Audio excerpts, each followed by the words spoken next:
Welcome back. The member for Thurungowa, Craig Wallace, is with me. Craig, your family's been in Queensland and Australia for about 130 odd years. Your great-great-grandfather was a customs officer in Ross Island in Townsville, in the 1870s. What do you know about your family arriving in Australia? I know that they came from Ayr in Scotland to Ayr in North Queensland. So hence the Craig Wallace moniker? Exactly. Yeah. So that's the early family history that we know about. But as you said, my great-great-grandfather was a customs collector on Ross Island in Townsville. It no longer exists, Ross Island. It was blown up and became part of the Townsville port. So there's a small community there still, but it's now the big Townsville port area. Yeah.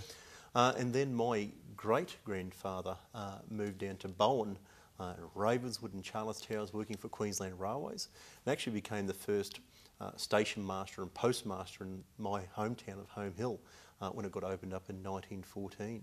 And so the family's had their roots in that community ever since. How does that position you in your community now, with that such a long history? Is there always a reference to your family history in the way that people deal with you? Do people know you and trust you because they've known your father and your grandfather and your great-grandfather? I know a lot of people who live in my electorate who came from that community, so always saying good day to them.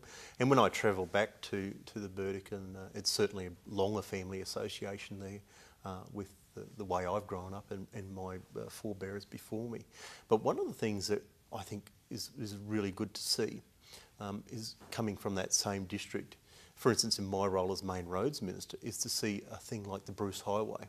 Now, when I was a kid, we'd travel to Townsville, which is about 100 kilometres north, probably twice a year to Townsville. The road was pretty bad. It was pretty bad. It was a single-lane road. There were a lot of single-lane wooden bridges. It was a very dangerous road. And we'd go twice a year. You'd certainly go up for Christmas to David Jones and maybe one other occasion. That'd be it. That was the big adventure for the year. It's a 70s rite of passage, isn't it, going off to David Jones for Christmas shopping? Absolutely, and you get the photo with Santa Claus and Mum would put that away. But my mum and dad now travel up once or twice a week. The road has really changed and it's a good road now. There's certainly more works to do and the floods certainly tested our efforts on the Bruce Highway, but we're getting there. So to see that change and how our community is growing, even since I was a kid, is really interesting. Tell me about the installation of the first traffic light in Home Hill last year. Yes.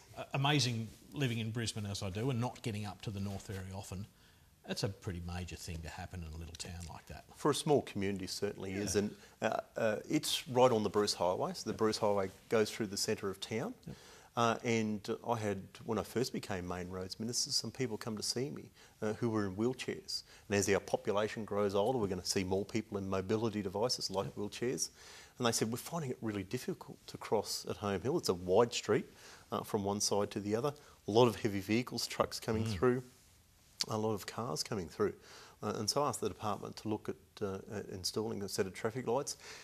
Whilst it's part of our national network and the federal government have got some responsibility for funding it, we brought forward the funds from our state coffers and I was there to turn on the lights and they're being put to very good use to allow people to cross from one side of the street to the other.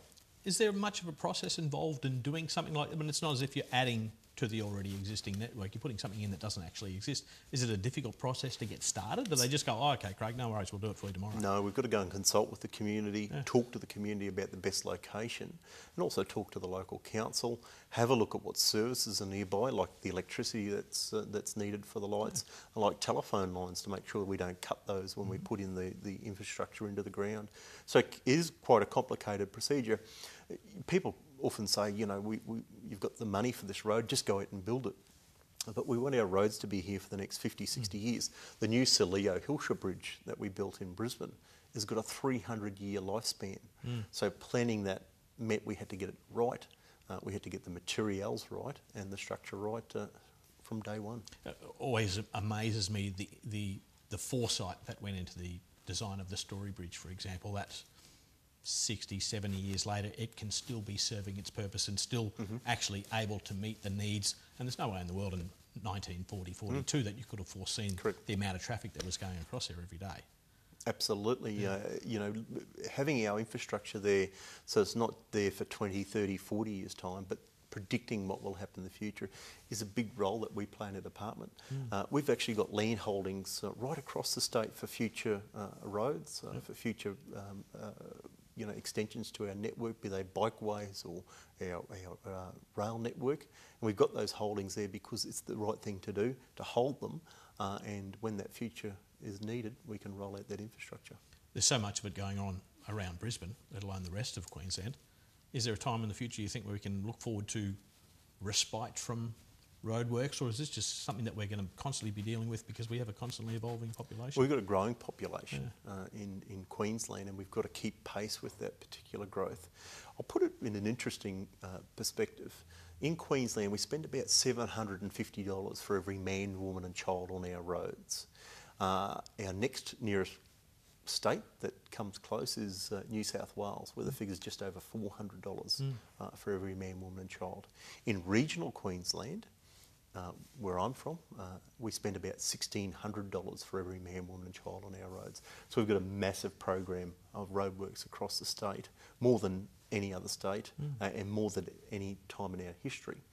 But we're a growing state and we're a big state. We've got about 33,000 kilometres of roads in Queensland, here to London and back. We've got to look after them. How do you spend a bit of time on the roads, I'd imagine? Absolutely. Drive the Bruce Highway pretty regularly from Townsville to Brisbane and back, but some great drives in Queensland. If you ever get a chance, drive from Cairns right up to the tip on our Peninsula Developmental Road. A lot of it is not sealed at this stage, but we're continuing to seal as much as we can. But a beautiful drive, and you'll see some great parts of Queensland. So how many Ks a year does the Main Roads Minister do? I wouldn't like to count them. It'd be a fair whack. Do you keep a record? Is that something that you're conscious of? I keep a record in my head of the roads that I've travelled, and I know how many times I've driven, for instance, between Townsville and Cairns, which is a 400-kilometre trip in my head. So I've done that 7 times over the last 6 months to look at the roadworks. But there'd literally be tens of thousands of kilometres every year on our roads. One of the great things about being a minister, a regional minister, is that you get to see so much of Queensland. But one of the downsides is I probably only get home 1 or 2 nights a week to see my family. How do you entertain yourself doing all those Ks in the car? What are you listening to? You're listening to music, you're listening to podcasts, you have a driver sometimes, you get somebody to do the driving with you, you have somebody that goes with you? I always have a couple of passengers. We go for a run. Cricket on the radio is a great thing in summer, or the football in winter, of course. But just looking at the countryside, there's so much interesting countryside in Queensland to see, looking at different landmarks, looking at the wildlife. I used to breed birds when I was a kid. I've got a great interest in seeing the different bird species right across the state. There's always something to do. I had a classic conversation a little earlier today with Warren Inch talking about stopping and picking up what he thought was a python on the road and finding out it was a 7-foot taipan that ended up wrapped around his arm. You take a bit of time to get out and enjoy the atmosphere out in the bush? Absolutely. I have a look at the countryside out there, but my other job is fisheries minister, so that's a tough job at the best of days. But I love my fishing, and I always put a rod in the back of the car. If there's a water hole, I might catch a yellow belly, or if I'm right up at Burketown, I might catch a barramundi. It's a great selection here in Queensland. You're watching Meet the Ministers, and we'll be back again after the break.